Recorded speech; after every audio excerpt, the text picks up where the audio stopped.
Agora imagina você, mãe, pai, receber o diagnóstico que seu filho tem autismo. O que fazer? Qual o primeiro passo na formação dessa criança? Calma, não precisa ser um processo difícil, o Vitrine te ajuda nisso, viu? Eu recebo a super psicóloga Gielen Sara para saber mais sobre esse tema. Gielen, boa tarde, minha linda. Boa tarde, muito obrigada bem? pelo convite. Imagina, é um prazer te receber aqui, viu? Prazer. Linda, vamos começando aqui, saber primeiro.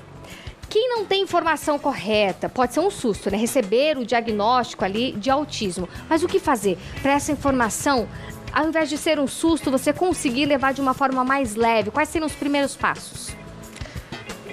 Uma coisa que é muito importante para os pais, e eu digo assim para qualquer pessoa que está recebendo o diagnóstico de autismo, é sempre um choque, né? Eu digo por experiência própria, né? Eu tenho um filho autista, eu sou autista, então assim, é um choque, não é uma coisa assim que tá ali no teu dia a dia, né?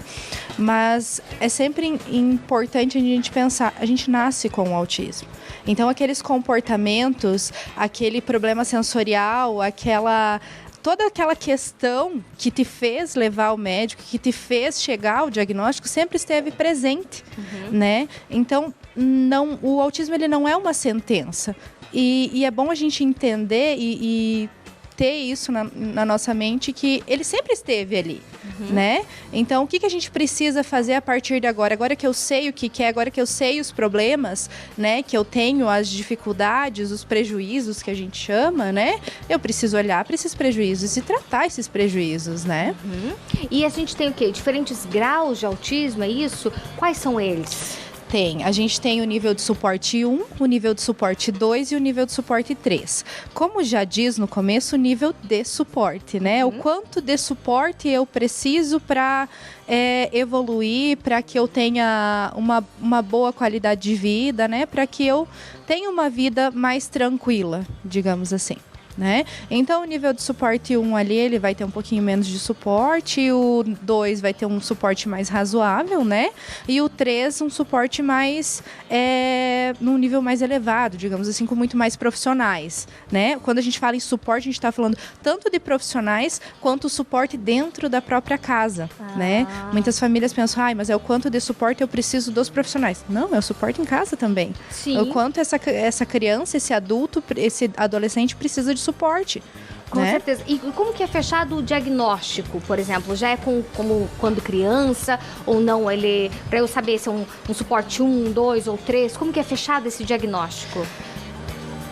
O quanto mais precoce o diagnóstico for feito, melhor, porque a gente tem as janelas de intervenção. Então, muitas vezes, quando a gente ultrapassa essa janela, é muito mais difícil a gente conseguir ter os tratamentos, alcançar um resultado adequado. Né? Digamos assim. Mas o diagnóstico, normalmente, ele é feito quando é mais sutil, os comportamentos, que não é tão notável assim, ele é feito com uma avaliação neuropsicológica, né? Que a gente precisa dessa parte para avaliar mesmo. Mas tem alguns que a gente fala já que são mais notáveis, né? Que já está dentro do nível de suporte 2 ou 3, que daí normalmente ou é o psicólogo que vê, ou é a escola que percebe, ou até mesmo a família que percebe que tem alguma coisa de diferente, né? E normalmente vai para o médico, né? Na maioria das vezes um neurologista, né? Um neuropediatra, ele vai identificar ali na consulta dele quando é muito notório. Quando não é muito notório, daí encaminha muitas vezes para avaliação neuropsicológica, né? E a gente está percebendo que cada vez mais pessoas estão sendo diagnosticadas, né, com o autismo, né? Inclusive, gente, no começo ali do material eu falei 2 milhões de brasileiros, né? Não, pelo amor de Deus, é no mundo, tá bom? Eu errei ali na hora, tava cabeça nos brasileiros, mas não é. É no mundo esse número, né? Imagina quanta gente! Mas a gente observa que cada vez mais pessoas estão sendo diagnosticadas, o que é bom, porque aí as pessoas conseguem tratar isso, né? Saber como lidar. Antes, muitos adultos hoje estão se descobrindo autistas porque lá na infância não tiveram esse suporte de hoje. Isso mesmo. Você estava falando de 2 bilhões ali, né? A gente pode contabilizar de 3 a 17 anos, 1 a cada 36 pessoas são autistas. Olha. Né? Então, a gente tem esse dado de 2021, se eu não me engano. A gente tem esse dado. Desculpa, eu esqueci a pergunta que você fez. Cada vez mais as pessoas estão sendo diagnosticadas e isso é bom, porque antigamente, por exemplo, hoje adultos estão sendo diagnosticados com autismo porque lá na infância não tiveram esse suporte que hoje nós temos. Isso. E você pode perceber, a maioria dos adultos que são diagnosticados hoje são de nível de suporte 1, que a gente chama, né? E por que isso muitas vezes está acontecendo, né? Por que lá na infância não foi notado, né? Hoje tem muito mais estudos, com toda certeza, é muito mais olhado para isso. E também teve uma questão que mudou aí, é que antigamente tinha a tal da síndrome de Asperger, que a gente chamava, né? Hoje não tem mais, hoje não está mais no DSM, né? Então ela entrou dentro do autismo, digamos assim, porque são sintomas mais sutis, né? Que preenche todos os critérios, mas são mais sutis, né? Que é o nível de suporte 1, que é o que precisa de menos suporte, digamos assim. Hoje não existe mais a síndrome de Asperger, hoje é o autismo. Então, muitos adultos hoje que foram diagnosticados lá atrás com síndrome de Asperger, hoje são autistas, né? Hoje se enquadram dentro do autismo. E daí a gente tem toda aquela questão dos pais, que tem a parte burocrática, né? Correr atrás de escola, tem os tratamentos, fazer isso, fazer aquilo. Aí tem também outra questão, que é o suporte emocional, que não pode ficar de fora disso. Tem que caminhar juntinho. Sim, com certeza. E eu digo principalmente para quem cuida. Né? É muito pesado, né? Eu digo assim, todo autista tem um prejuízo, né? E precisa fechar todos os critérios para ser autista, né? Muitas crianças, muitos adultos ainda estão dentro do FFA, que a gente chama do fenótipo ampliado do autismo, que acaba não fechando o critério, mas tem prejuízo também, né? Então a gente também precisa olhar para isso, porque os prejuízos, eles trazem essas questões emocionais muito, assim, principalmente para os pais, eles sofrem muito com isso, né? Então é preciso olhar para isso, é preciso não só buscar um tratamento para o filho, mas também buscar esse apoio, os pais buscarem esse apoio, né? Os familiares de autistas buscarem entender o que é isso, até mesmo para não invalidar muitas vezes o que o próprio autista está sentindo, o que ele está vivenciando, né? Porque acontece, principalmente quando é recente o diagnóstico, eu digo até do autista adulto, é muito invalidado aquilo que ele sente, né?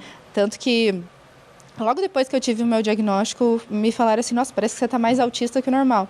É porque os autistas adultos, eles mascaram muito os seus comportamentos para se adequar a uma sociedade, né? E depois que a gente descobre o diagnóstico, é como se a gente não precisasse mais usar aquela máscara que eu estava usando o tempo inteiro. Né? Respira.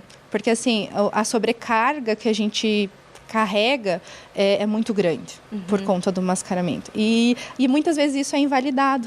Por isso que é importante que os familiares, principalmente, as pessoas que estão junto com o autista, validem aquilo que ele está sentindo, né? Acolha aquilo que ele está sentindo. Entendi. E você trouxe um cordãozinho que é bem emblemático, né? Explica para nós.